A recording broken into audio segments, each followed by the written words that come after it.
ये वीडियो मैं आप लोगों के लिए बना रही हूँ, अपनी YouTube फैमिली के लिए बना रही हूँ, ताकि आपको पता चले कि आप भारत में जिस संस्कृति में रह रहे हैं और ज़्यादा गर्व महसूस हो कि हमारी संस्कृति पूरी तरीके से वैज्ञानिक है। और कोई भी चीज़ धर्म में, हमारे त्योहार या फिर हम जिन भगवानों को मानते हैं वो भी पूरी तरीके से तार्किक हैं। और उनको जब हम मान रहे हैं तो हम कहीं ना कहीं विज्ञान की तरफ ही जा रहे हैं। अब देखिए, अब हमारे जो ऋषि मुनि थे उन्होंने यहाँ इस सृष्टि की संपूर्ण ऊर्जा को पहचान लिया था, इस पृथ्वी की ऊर्जा को पहचान लिया था। और ये प्राकृतिक ऊर्जा जो कि हमारे आसपास है, ईश्वरीय ऊर्जा, पृथ्वी के अंदर की ऊर्जा, अगर हम इस ऊर्जा के साथ सामंजस्य बिठा के चलेंगे तो हमें जीवन में ग्रोथ ही ग्रोथ होगी। आप देखिए ना, ज़्यादातर भारतीय पूरी दुनिया में अच्छी अच्छी पोस्ट में है, उनका दिमाग का सभी लोहा मानते हैं। आध्यात्मिकता हमारे यहीं से ही गई। क्यों? क्योंकि हमने जो ये सारी ऊर्जाएं हैं, सृष्टि की प्राकृतिक ऊर्जाएं, हमने इसके साथ इसके हिसाब से रहना सीखा है, इसके हिसाब से अपने शरीर को ढालना सीखा है। जब भी कोई परिवर्तन होता है ऋतु में, तो हमारा कोई त्योहार आ जाता है। आप देखिए, 2 बार साल में नवरात्रे आ जाते हैं, क्योंकि चेंज हो रहा होता है वेदर।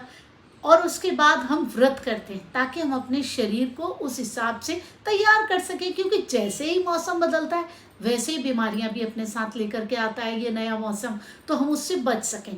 एकादशी, पूर्णमासी, अमावस्या और बहुत सारे त्योहार, सबका कोई ना कोई मीनिंग है। सूर्य की गति, चंद्र की गति, ग्रहों की गति, इन सब के बारे में हमारे ऋषि मुनियों को ज्ञान था। और इस हिसाब से उन्होंने हमारे त्योहारों के बारे में बनाया कि हम अपने आप को प्रोटेक्ट कर सकें। हर त्योहार का हमारे मीनिंग है, और जहाँ वो त्योहार मनाया जाता है वहाँ की संस्कृति के हिसाब से उस त्योहार की ज़रूरत होती है, ताकि हम अपने आप को एडजस्ट कर सकें। हमारा हर त्योहार हमारे शरीर को, जो ये प्राकृतिक ऊर्जा है, जो सृष्टि की ऊर्जा है, इसके साथ जोड़ने में और इसके साथ सामंजस्य बिठाने में हमारी मदद करता है। बिल्कुल वैज्ञानिक तरीके से वो जानते थे इस समय शरीर को ऐसी ज़रूरत है, ऐसा नहीं करेंगे तो फिर परेशानी आ सकती है। तो आपके जो ये त्योहार बने हुए ना, इन सबको मानिए, मनाइए। जब आप कहते हैं इस दिन खिचड़ी खानी है तो खाइए उस दिन खिचड़ी, इस दिन ये खाना है तो करिए। इस तरीके से आप अपने दिमाग को तेज ही कर पाएंगे। शरीर स्वस्थ रहेगा, दिमाग तेज रहेगा, मन खुश रहेगा। ये सारे व्रत त्योहार हमारी ऊर्जा को संतुलित करने के लिए ही बनाए गए हैं। जब हम बात करते हैं अपने भगवान की, ओम नमः शिवाय, हर हर महादेव, हर हर शंभु, जितनी बारी जो जो उनके नाम आप लेते रहो, अंदर से क्या ऊर्जा आती है। हमने ईश्वर को किस रूप में पूजा है? देवों के देव हम किन्हें मानते हैं? महादेव। महादेव को क्या मानते हैं हम? असीम ऊर्जा मानते हैं, जो कि अपने आप उत्पन्न हुई है। ये पूरी दुनिया, ये सृष्टि एक ऊर्जा से ही तो उत्पन्न हुई है। वो स्वयंभू ऊर्जा शिव है, और वो ऊर्जा के भंडार को हम देवों के देव मानते हैं, जिनकी भगवान भी पूजा करें, देवों के भी वो देव हैं।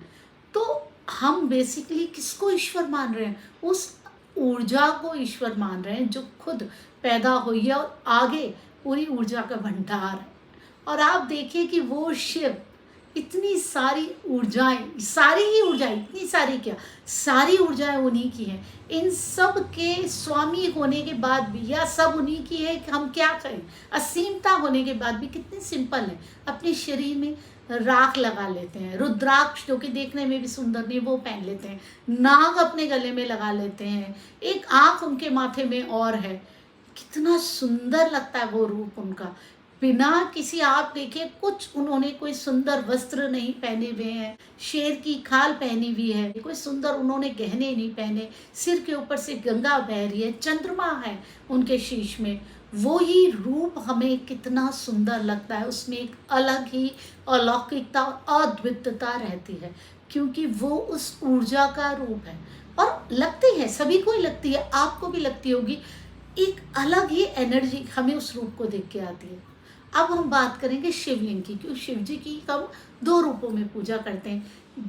जो भी ज्योतिर्लिंग है वो सब वही हैं जहाँ पे रेडियो एक्टिव स्थान है, वहीं पर ही है ज्योतिर्लिंग। ज्योतिर्लिंग है उनकी शेप बिल्कुल एटॉमिक रिसर्च सेंटर में जो वो बनाई जाती है शेप बिल्कुल वैसी, क्यों? क्योंकि वो शेप में ज़्यादा से ज़्यादा एनर्जी पकड़ के रखी जाती है। हम बिजली बनाएं, हम कुछ भी करें, मतलब उस रूप में बहुत ज़्यादा ऊर्जा रहती है। वो रेडियो एक्टिव स्थान है, वहाँ पे शिवलिंग बने हुए हैं जिनमें असीम ऊर्जा है वो, और उन पे जब हम जल देते हैं तो वो असीम ऊर्जा उत्तर की दिशा को जाती है और पॉजिटिविटी का संचार करती है। अब वहाँ ऊर्जा तो है बहुत ज़्यादा, अब उस ऊर्जा को चैनलाइज भी तो करना है। वो कैसे किया है?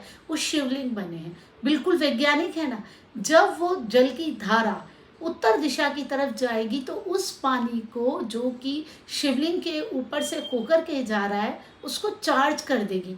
शिवलिंग से जो पानी गिर रहा है उसको कभी भी पीने को नहीं कहा जाता है, ना ग्रहण करते हैं, क्योंकि वो चार्ज्ड वाटर होता है इसीलिए। तो हम उस ऊर्जा की जो पॉजिटिविटी है उसको एक सही दिशा दे रहे हैं। हमेशा जब भी इस तरीके से कोई भी ऊर्जा देने वाली चीज़ होती है उसको जल की ज़रूरत होती है, क्योंकि उससे हमेशा गर्मी निकलती रहती है। और हमारे भी धर्म में शिवलिंग को निरंतर जल देने के लिए कहा गया है। आप देखिए मंदिरों में भी तांबे का कलश ऊपर लगा देते हैं, उससे थोड़ा थोड़ा पानी निरंतर गिरता रहता है ताकि वो पानी गिरता रहे और उत्तर की दिशा में जाकर चार्ज होके पॉजिटिविटी का संचार करे उस ऊर्जा का। अब देखिए हमारे धर्म में कहीं भी ये नहीं है कि आप बेकार की ऐसी चीज़ें करो जिनका कोई मतलब नहीं है। हमारा सीधा सा यही है आशय कि आप जो आपकी ऊर्जाएं हैं उनका संतुलन इन प्राकृतिक ऊर्जाओं से करो, इन सृष्टि की ऊर्जाओं के साथ करो। अगर वो रेडियो एक्टिव स्थान है तो वहाँ उनकी एनर्जीज को इकट्ठे करो और फिर उसे चैनलाइज करो ताकि वो हमारे अच्छे के लिए प्रयोग हो सके, मानव जीवन की बढ़ोतरी के लिए यूज़ हो सके। तो हमारे ऋषि मुनियों ने उस एनर्जी के सेंटर्स को ढूंढा और वहाँ पे उन्होंने ये बताया कि यहाँ हमें शिवलिंग बनाना है। वही हमारे ईश्वर हैं जो कि ऊर्जा के भंडार है, जो स्वयं में ऊर्जा है, उन्हीं से ही ऊर्जा आई है।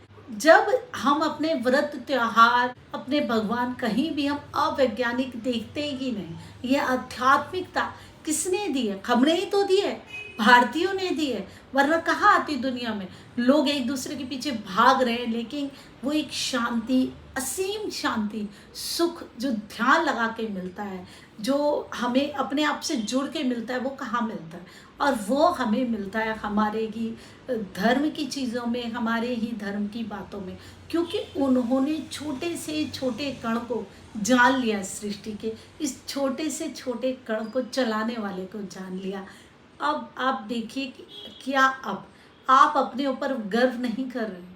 ज़रूरत है कि आप भी अपने ऊपर गर्व करें। यही बातें रिपीटेडली आपको बोलते जाएं और आपको लगे अरे ये तो बातें ही बना रहे हैं, ऐसा तो कुछ भी नहीं है। बातें नहीं बना रहे, हमें तो बहुत साल पहले बताता हमारे ऋषि मुनियों को कि चंद्रमा में पानी था, लेकिन दुनिया ने अभी खोजा। हमारे ऋषि मुनियों को बताता है ग्रहों की गति का ज्ञान, जो कि हमारे ऋषि मुनियों ने दिया है, कितने समय में कोई ग्रह कहाँ पर होगा।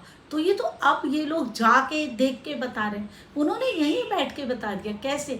अपनी योग साधना की शक्ति से।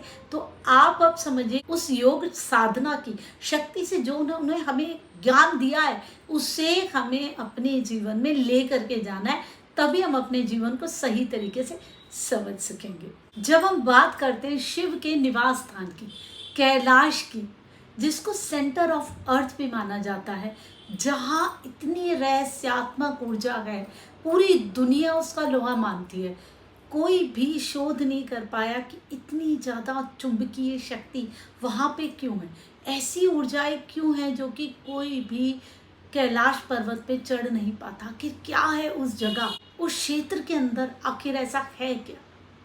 अब कुछ लोग, विदेशी लोग बोलने लग जाते हैं कि वहाँ अंदर एक स्पेसशिप है, एलियन रहते हैं वहाँ पे, कुछ भी बोले वो। लेकिन हम जानते हैं कि वहाँ पे हमारे महादेव का निवास है। वहाँ पे ऊर्जाएं इतनी पवित्र, इतनी उच्च, इतनी अच्छी हैं, इतनी चुंबकीय शक्ति है वहाँ पे, जो भी कैलाश जाता है वो बदल जाता है। उसका सोचने का तरीका बदल जाता है, क्योंकि वो अपनी बेसिक एनर्जी से कनेक्ट हो जाता है। वो उस ऊर्जा से जुड़ जाता है जिस चीज़ों के लिए वो इस दुनिया में आया है। सारी कालिमा उसके अंदर से निकल जाती है और वो उस चीज़ से जुड़कर अपने लक्ष्य की तरफ आगे बढ़ जाता है। वहाँ तक पहुँचना भी बहुत मुश्किल है, हर एक पहुँच भी नहीं सकता। वही पहुँचता है जिसको उसके लक्ष्य को जल्दी से जल्दी पाना होता है। और कितने सारे लोग सोचते हैं जाने की ये सोचिए, और कितने सोचते हैं, कितने जा नहीं पाते, और कितने बिना सोचे अचानक से प्रोग्राम बनता और चले जाते हैं। बस ये सब उसी की ही माया है। वह इतनी ज़्यादा उच्च ऊर्जा है ना कि कोई भी वैज्ञानिक उसके बारे में नहीं बता पाता, और वो कुछ भी बोल देते हैं, कोई भी कारण बोल देते हैं, लेकिन हम जानते हैं वो ऊर्जा ही हमारे महादेव का निवास स्थान है। वो महादेव जो कि सारी ऊर्जाओं के स्वामी हैं, सारी ऊर्जाएं उन्हीं की है। वो अपने आप को स्वामी भी नहीं कहलाना चाहते हैं, क्योंकि सारी उन्हीं की, उसके बाद भी उन्हें वो शांत रूप ही पसंद है। वो ध्यान में ही बैठे रहते हैं, कुछ नहीं चाहिए, ऊंचा महल नहीं चाहिए, कुछ नहीं चाहिए। जब हमारे धर्म के स्थान, हमारे भगवान, हमारे व्रत त्योहार सब कुछ इतने अनोखे अलौकिक हैं कि जहाँ हमें कैसे हम इन ऊर्जाओं के साथ अपने आप को सामंजस्य से बिठा के चल सकें। जमीन की ऊर्जा, सृष्टि की ऊर्जा, ब्रह्मांड की ऊर्जा, ग्रहों की ऊर्जा, बस इसी के ही द्वारा हमें जीवन में कैसे आगे बढ़ा जाए, यही हमें सिखाया जाता है हमारे इस धर्म के व्रतों, त्योहार, पूजा के द्वारा।